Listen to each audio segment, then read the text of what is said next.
सुनेत्रा पवारांच्या दिल्ली दौऱ्यामध्ये प्रफुल्ल पटेलांसह सुनील तटकरेंचीही अनुपस्थिती। पक्षातील अंतर्गत मतभेदांमुळे दोन्ही नेत्यांच्या अनुपस्थितीत राजकीय वर्तुळात जोरदार चर्चा।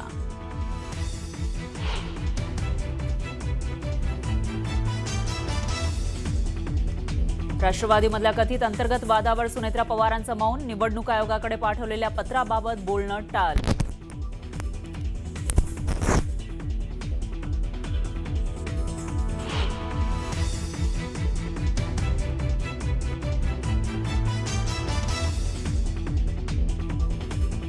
बारामती पोटनिवडणुकीसाठी 30 जणांनी अर्ज नेले। सूत्रांची माहिती तर बारामती पोटनिवडणूक बिनविरोध करण्यावर महायुतीचा भर।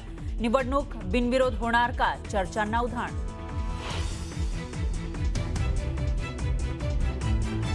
भोंदूखरात जगदंबा पतसंस्था आणि समता पतसंस्थेमध्ये शेकडो खात्यांचा नॉमिनी।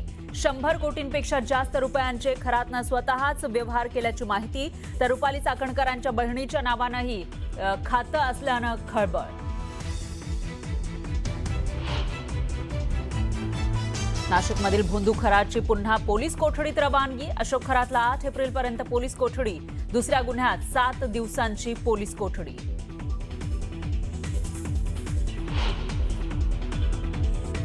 भोंदूखरात प्रकरणी एसआयटी कडून काही डॉक्टरांची चौकशी। खरातनं पीडितेला गर्भपाताच्या गोळ्या कुठून आणल्या याची चौकशी सुरू। नाफेड कांदा घोटाळ्यामध्ये अशोक खरातचा सहभाग असल्याचा आरोप। अनेक कंपन्या इच्छुक असतानाही खरातच्या कंपनीला प्राधान्य। तब्बल 1200 ते 1300 कोटींचा भ्रष्टाचार झाल्याचा अंदाज। आणखी एका भोंदूबाबाची पोलखोल। पुण्यातील खेड जवळचा चांडोलीमधील अध्यात्माच्या नावाखाली महिलांचं शोषण आणि करत होता हा बाबा। पीडित महिलेनं केली पोलिसात तक्रार।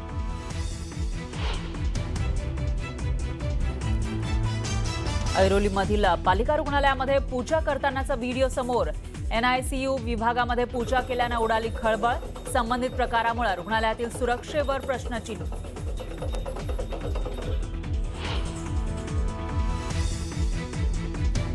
शिवसेनेच्या डिनर डिप्लोमसीला यूबीटीच्या खासदारांची हजेरी। हिंगोलीचे खासदार नागेश आष्टीकर आणि यवतमाळचे खासदार संजय देशमुख उपस्थित। ऑपरेशन टायगरच्या चर्चांना उधाण।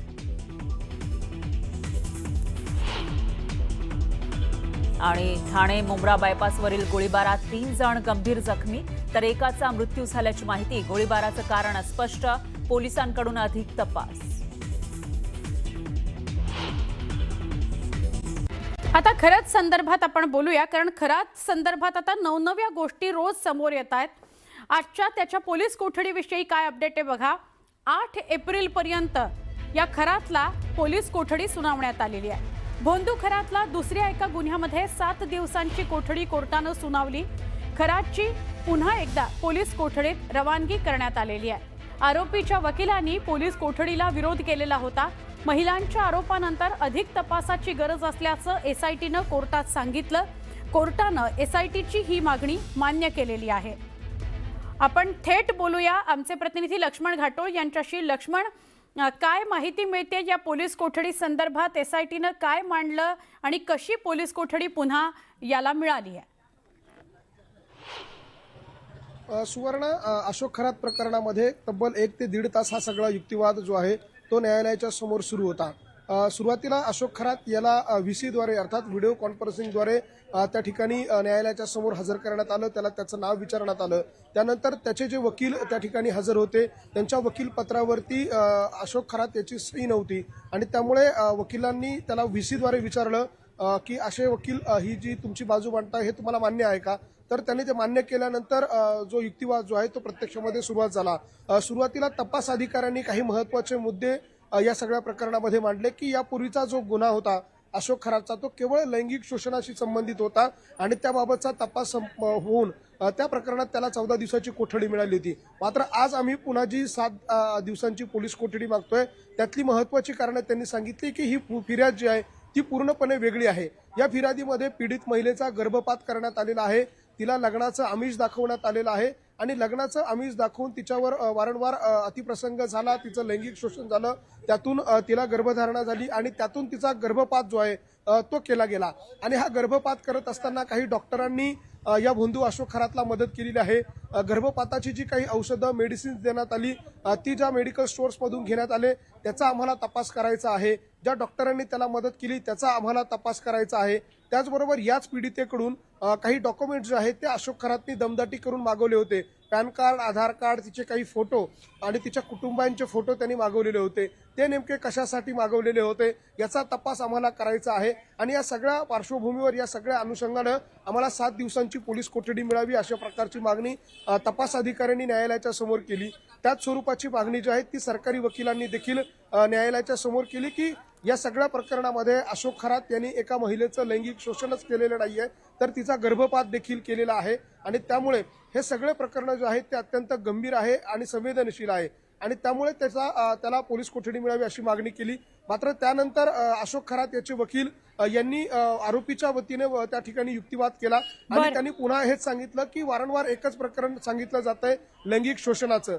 मात्र हे लैंगिक शोषणाचंच प्रकरण यापूर्वी होतं। त्या प्रकरणात 14 दिवसांची पोलीस कोठडी होती। आमच्या आरोपींनी जे अपेक्षित आहे ते सगळं यांना सांगितलेलं आहे, मग वारंवार पोलीस कोठडी कशाला अशा प्रकारचा सवाल त्यांनी उपस्थित केला। त्यावर पुन्हा सरकारी वकील असं म्हणाले की आरोपी तपासात सहकार्य करत नाही आणि या सगळ्या युक्तिवादानंतर सरतेशेवटी कोर्टाने या सगळ्या प्रकरणामध्ये अशोक खरात याला 7 दिवसांची अर्थात 8 तारखेपर्यंत पोलीस नक्की कोठडीमध्ये लक्ष्मण, ठेवण्याचा रोज निर्णय नवनव्या गोष्टी समोर येत आहेत आणि वेगवेगळ्या प्रकारचे आरोप त्याच्यावर होत आहेत। कांद्याशी निगडीत, लैंगिक अत्याचाराशी निगडीत, आर्थिक गैरव्यवहारांशी निगडीत, 4 फोन वापरतो, हे सगळं तपासणं गरजेचं आहे। पुढे जाऊया।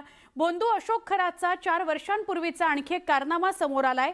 4 वर्षांपूर्वी भोंदू अशोक खरातवर आत्महत्येस प्रवृत्त केल्याप्रकरणी गुन्हा दाखल करण्यात आलेला होता। 2022 मध्ये विकास रामदास दिवटे नावाच्या तरुणानं आत्महत्या केलेली होती। मयत विकास दिवटे हा साई संस्थांमध्ये नोकरीला होता। दिवटे याच्या सासरच्या मंडळींसह भोंदू अशोक खरातवर गुन्हा दाखल करण्यात आला होता। पत्नीसोबत सुरू असलेल्या घरगुती वादात सासरच्या मंडळींसह अशोक खरात मृत विकासला मानसिक त्रास देत असल्याचं फिर्यादीत नमूद करण्यात आलंय। मृत विकासचा भाऊ राजेंद्र दिवटे यांनी शिर्डी पोलीस ठाण्यामध्ये गुन्हा दाखल केला होता। खरात याने विकास याला साई संस्थानातील नोकरीवरून काढून टाकण्यासह जीवे मारण्याची धमकी दिली होती अशी तक्रार देण्यात आली होती। मानसिक जाचाला त्रासाला कंटाळून विकास दिवटे याने गळफास लावून घेत आत्महत्या केल्याची तक्रार राजेंद्र दिवटे यांनी दाखल केली होती। पण पोलीस तपासात पुढे दोषारोप पत्रातून अशोक खरातचं नाव वगळलं अशी माहिती येते। दिवटे आत्महत्या प्रकरणाचा पुन्हा एकदा सखोल तपास होण्याची गरज आहे अशी मागणी आता केली जाते। त्यामुळे या प्रकरणात सुद्धा त्याचा संबंध असू शकतो, त्याच्यावर सुद्धा आत्महत्येस प्रवृत्त केल्या प्रकरणात गुन्हा दाखल पुन्हा होऊ शकतो का हे बघणं महत्त्वाचं आहे। भोंदू अशोक खरात याच्यावरती शिर्डीमध्ये 4 वर्षापूर्वी आत्महत्येस प्रवृत्त केल्याचा गुन्हा दाखल झाला होता। मात्र या गुन्ह्यामध्ये त्याचं दोषारोप पत्रामधून मात्र नाव वगळण्यात आलं होतं। हा सगळा नेमका काय प्रकार आहे? आपण आता मी शिर्डीमध्ये आहे आणि पण जर बघितलं तर ह्याच पोलीस स्टेशनमध्ये 4 वर्षापूर्वी एक गुन्हा जो आहे तो दाखल झालेला होता।